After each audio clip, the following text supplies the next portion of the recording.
upaya untuk terus meningkatkan trust begitu ya Pak ya, baik dari para pedagang dan juga para pelaku pasar begitu. Nah, seperti apa mungkin langkah-langkah dan juga kolaborasi yang telah dilakukan Bapepti untuk menertibkan pasar terlebih dahulu nih Pak, dari pelaku industri agar para pelaku industri ini bisa comply ya tentunya akan aturan-aturan dan juga regulasi begitu, seperti apa? Ya, terutama kita dalam menertibkan dari sisi perdagangan berjangka komoditi ini adalah yang pertama kita juga konsen terhadap produk-produk atau entitas yang sebenarnya banyak juga yang datang ilegal ya. Dalam artian ilegal ini karena memang belum terdaftar di Indonesia.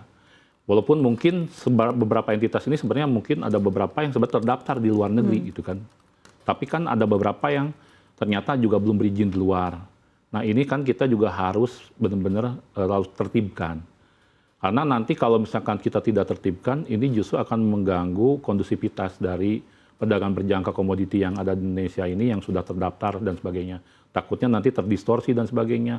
Kembali lagi banyak masyarakat yang transaksinya jadi ke luar negeri, capital outflow. Kemudian kalau terjadi dispute dan sebagainya, ngadunya ternyata sulit dan sebagainya gitu kan. Kalau ini kan semua ada di dalam negeri yang kita juga bisa akomodir karena kita juga ada bursa yang nanti bisa mengakomodir aduan, Bapepti juga mengakomodir aduan.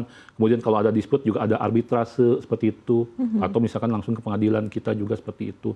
Nah, kita dalam hal ini terus melakukan kolaborasi dengan terutama dengan para penegak hukum, aparat penegak hukum. Kita juga sering kolaborasi dengan Satgas Pasti. Kan kita ada Satgas Pasti di OJK itu yang anggotanya itu beberapa kementerian lembaga dan APH juga. Bersama-sama kita memerangi untuk kegiatan-kegiatan yang sifatnya ilegal yang belum terdaftar di Indonesia seperti itu. Kemudian juga kita bekerja sama juga dengan PPATK juga. Kita ada joint audit terutama untuk yang di dalam negeri ini, entitas-entitas supaya juga dari perusahaan-perusahaan ini comply terhadap ketentuan ABU PPT. Jadi pencucian uang dan pendanaan terorisme. Karena kan kita Indonesia ini menjadi juga anggota dari FATF seperti itu.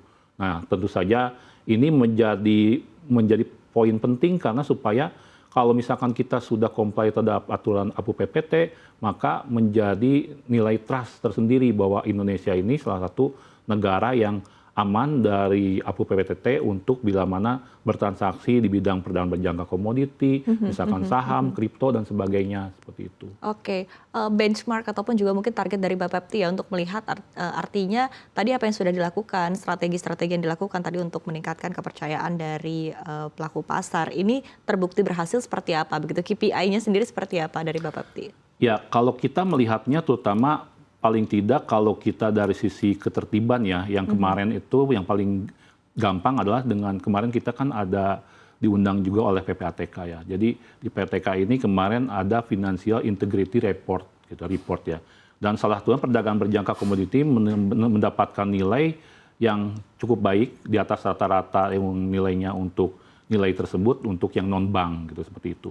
Nah, ini menjadi poin penting dan menjadi target penting kita dari capaian itu untuk supaya juga nanti kita tingkatkan lagi tahun depan seperti itu. Nah, capaian lain tentu saja selama ini kita sudah melakukan transaksi yang cukup besar dalam hal terkait dengan perdagangan pasar fisiknya seperti itu, termasuk juga mungkin CPO, timah dan sebagainya.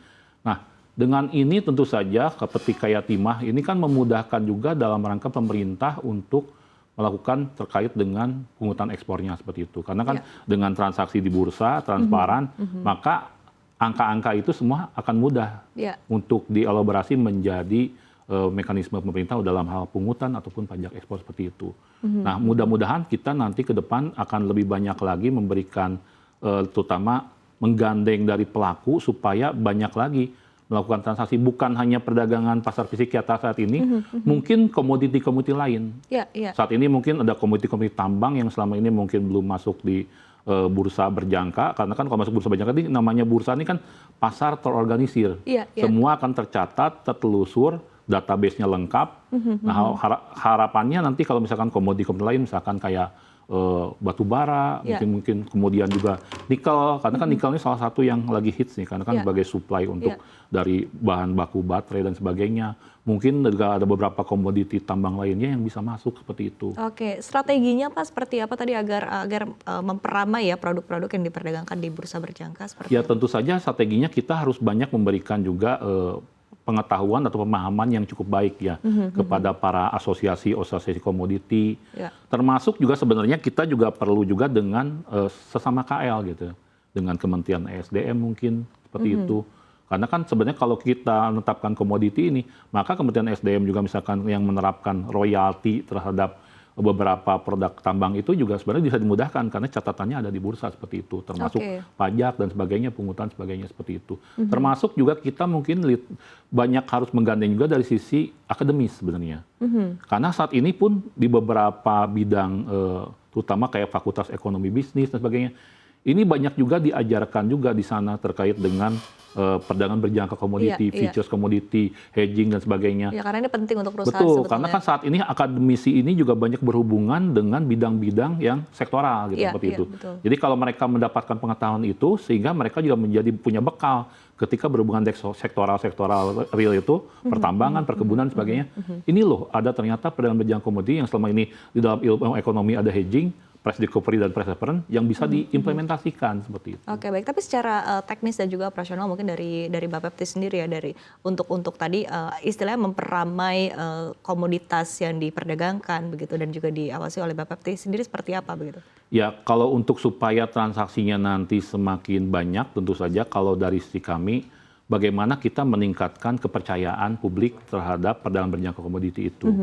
Nah, kalau misalkan perdagangan berjangka komoditi ini kemudian melihatnya bahwa di Indonesia ini, oh ini relatif transaksinya cukup baik, kemudian aduannya juga minimal dan sebagainya, maka orang kemudian menjadi salah satu pilihan, oh perdagangan berjangka komoditi ini bisa menjadi salah satu pilihan nih. Salah satunya misalkan pasar fisik emas dan sebagainya, atau perdagangan derivatifnya, misalkan seperti tadi emas yang derivatif, kemudian juga ada online dan sebagainya. Ini bisa menjadi juga buat belajar dari para masyarakat ataupun pihak-pihak yang ingin mempelajari dari perdagangan berjangka komoditi seperti itu. Nah kita terus terutama membangun dari si trust isunya supaya pengaduannya juga kita selesaikan dan sebagainya kalau ada aduan, kalau misalkan kita kasih tahu informasi ke masyarakat, ini loh kalau aduan ada linknya pengaduan, kemudian untuk legalitas juga silakan masyarakat bisa dicek legalitasnya, jadi sehingga untuk transparansi proses kalau misalkan mau transaksi di mana nih sebenarnya, kalau misalkan transaksi berjangka komoditi di Bapepti itu di mana yang benar, ada bisa dicek di cek legalitas.bapepti.go.id atau bisa dicek di website juga. Jadi kita bisa diklik di situ nanti akan keluar alamatnya, perusahaannya apa seperti itu, wakil pialangnya pun ada di semua. Dan kalau misalnya ada aduan begitu seperti apa mungkin transparansi yang dilakukan oleh Bapepti ya untuk menjamin bahwa aduan ini diproses begitu. Betul. Jadi kalau misalkan ada aduan itu mereka bisa langsung monitor proses aduannya udah sampai mana. Jadi sudah ada aduan online kita semua. Oke.